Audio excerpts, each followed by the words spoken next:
दोस्तों, कहानी के पहले भाग में आपने सुना कि दीपाली के देहांत के बाद मनीषा और अंजलि को उनके नाना अमरनाथ जी अपने घर ले गए, जिसके बाद अमित की दूसरी शादी हो गई और अमित अपने बच्चों को अपने घर लाने से कतराने लगा।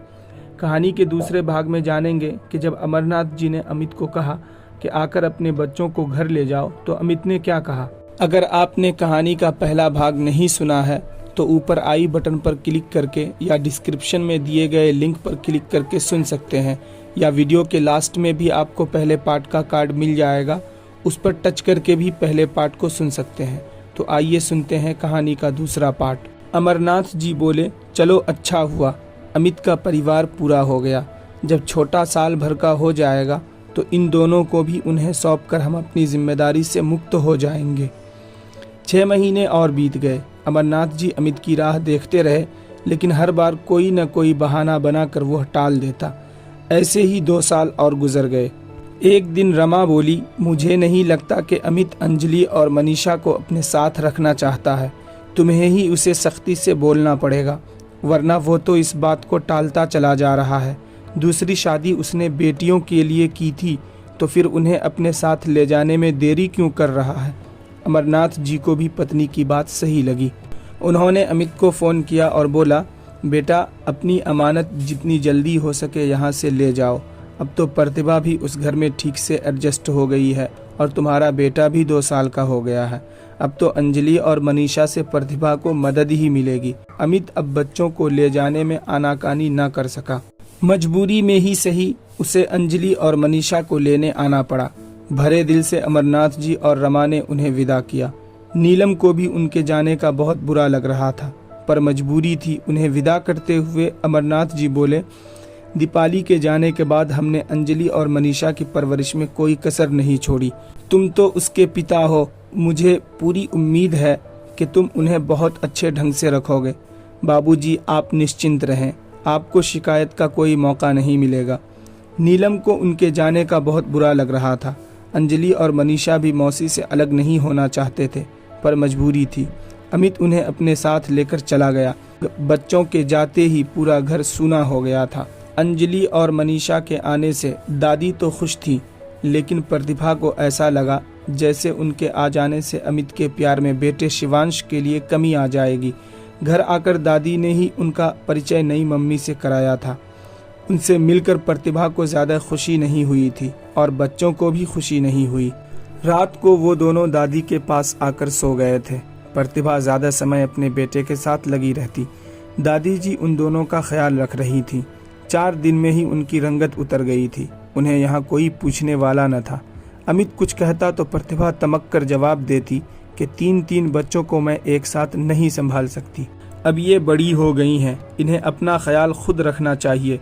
अमित घर में किसी प्रकार का कोई विवाद नहीं चाहता था, इसलिए उसने प्रतिभा को कुछ भी बोलना छोड़ दिया। कई दिनों से अमरनाथ जी को अंजलि और मनीषा की कोई खबर नहीं मिली थी। एक दिन अमरनाथ जी रमा के साथ बच्चों से मिलने उनके घर पहुंच गए। नाना नानी को देखते ही वो दोनों उनसे लिपट गए। मनीषा बोली, हमें अपने साथ ले चलो नाना।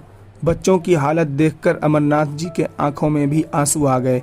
लगता था जैसे कई दिनों से वो नहाए नहीं थे और उनके कपड़े भी नहीं बदले गए थे।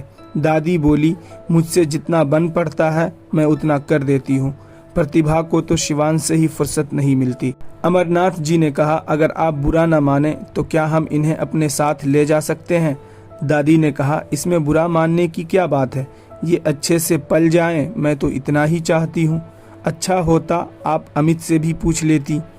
उससे क्या पूछना है, वो 2 दिन के लिए बाहर गया हुआ है, फिर इन्हें छोड़ने कौन जाएगा।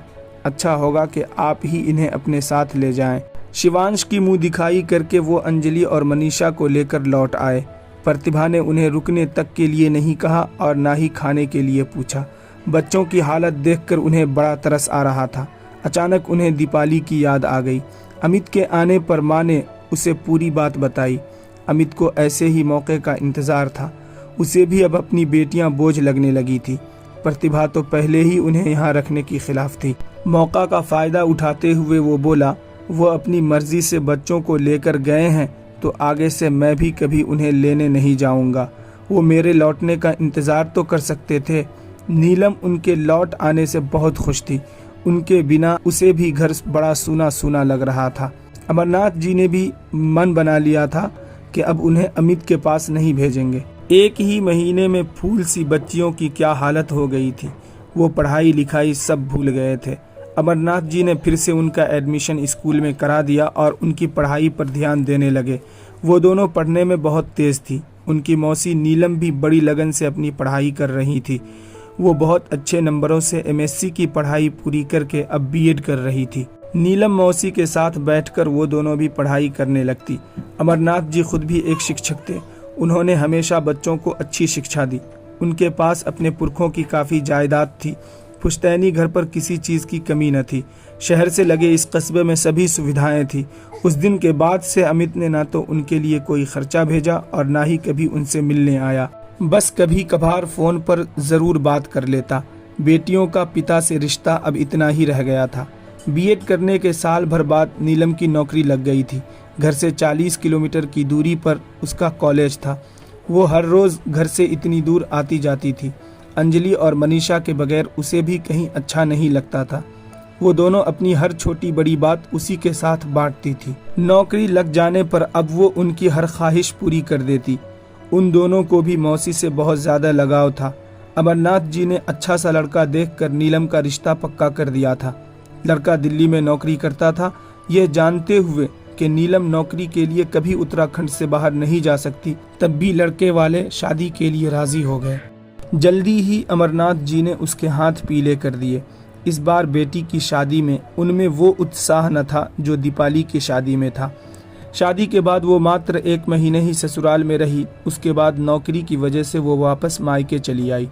शादी के 2 साल बाद नीलम ने हिमांशु को जन्म दिया। उसकी देखभाल के लिए घर पर उसकी नानी रमा थी। नीलम के पति गौरव ने कई बार चाहा कि वो नौकरी छोड़कर उसके साथ दिल्ली आ जाए, लेकिन वह नौकरी छोड़ने के लिए तैयार नहीं हुई। उसकी इच्छा का मान रखते हुए उन्होंने कुछ बोलना ही छोड़ दिया। रमा ने भी उसे समझाया, बेटी ऐसे कब तक मायके में रहोगी, अपने लिए अलग घर की व्यवस्था कर लो, जिससे तुम्हारे ससुराल वालों का जब भी जी चाहे तुम्हारे पास आ सके। नीलम ने कहा, माँ मेरे बेटे हिमांशु को वहाँ कौन देखेगा, मैं उसे अकेले नहीं संभाल सकती। यहाँ पर तुम भी हो और अंजलि और मनीषा भी हैं, जिनकी मदद से वो अच्छे से पल रहा है। नीलम, तुझे अपने पति के बारे में भी तो सोचना चाहिए। तुम जहाँ नौकरी करती हो वहाँ अलग घर की व्यवस्था कर लोगी तो हिमांशु की देखभाल के लिए तुम्हारी सास भी आ जाएंगी और गौरव भी आता रहेगा। यहाँ आने में उन लोगों को झिझक होती होगी। तुम्हें ये बात समझनी चाहिए। हर कोई चाहता है कि उसकी एक जमी जमाई गृहस्थी हो, उसका अपना परिवार उसके साथ हो।